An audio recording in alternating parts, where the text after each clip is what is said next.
Pat, how are you doing? Just great. Glad to join you remotely.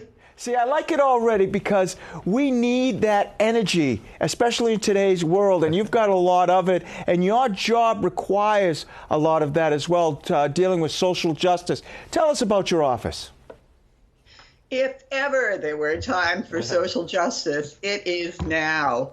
We can do better. And so I'm thrilled. Thank you, Catholic TV, for inviting me back. Thank you for all the wonderful people who are helping us build this ministry. We've got a strong foundation. The Archdiocese of Boston has been engaged in social justice for years, and we've got great leaders, Cardinal Sean O'Malley and Father Hare. And we've been running these annual justice convocations now for over 12 years.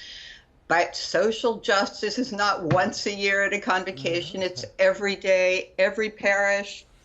And so what I want to do today is really light the fire and encourage and mobilize parishes to get involved. And it starts with a personal conversion. It starts with building those relationships of trust. Difficult to do in a remote environment, but we can do it. And we have resources. So light the fire, build bridges, and act. So let me cover quickly for you why we're doing this, what we're doing, how we're doing it, with whom, and the immediate focus on racial justice and Catholic social teaching. So why are we doing it? We're baptized into this. This is who we are as Catholics. And we believe in pro-life all the way from conception to natural death. And that means not just those two endpoints, but everything in between.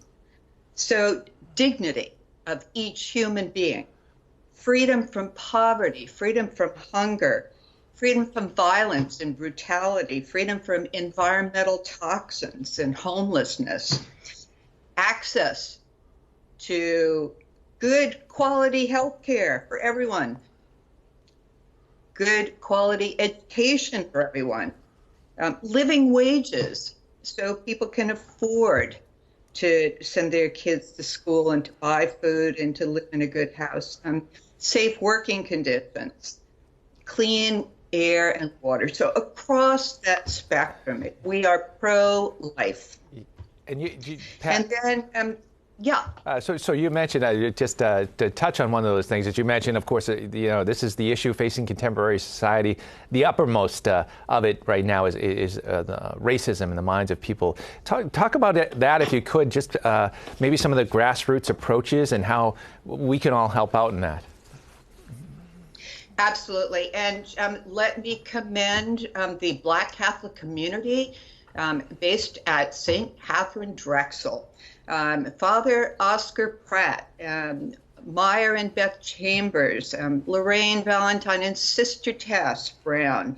The Archdiocese ministry is working flat out with the Black Catholic community to try to figure out how we can educate people, make people aware of not just the individual racism, but the systemic and systematic racism that's perpetrated across our society. We're seeing it exposed in the COVID virus and now with the police brutality.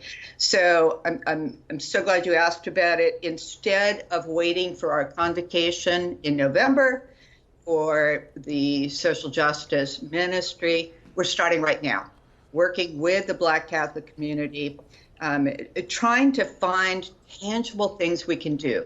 And we're doing it in a parish-based interfaith community, educating people on what they can do, what tangible things, learning as we go along, prioritizing, and looking for action, ways that we can help people get to vote, fight for living wages, advocate for recruiting and elevating Black people within Black businesses. Find Black. mobilizing voters, advocating for legislative reforms. So what we're trying to do now is work out a series of parish-based grassroots communities of interest. Let's find a couple of local issues we can work on together and then build up that grassroots support, scale it up and accelerate it. And instead of waiting until November 7th, we're starting right now. And again, not only do I commend St. Catherine Drexel, but there are a lot of other parishes that are very much engaged in social justice and can lead us by their example. St. Cecilia's in Boston, Sacred Heart, St. Bridget Collaborative in Lexington, St. Julia's in Weston, New Roads Collaborative in Belmont, Sacred Heart, Our Lady's Collaborative in Newton, and many others. So building on that parish-based foundation, grassroots support. Well, Pat, unfortunately, we are out of time. Where can people learn more about the work of the Archdiocese and social justice? Great. We're rebuilding our website right now. Go to bostoncatholic.org, and we are in the Office of Health and Human Services, Social Justice Ministry. We hope to have our new website up and running. It will be bostoncatholic.org/justice. That's the website that we've had every year for our convocation, and we're rebuilding it, and we welcome volunteers. Pat, thanks so much. You have a great day and stay safe. All right, you too. Thanks a lot.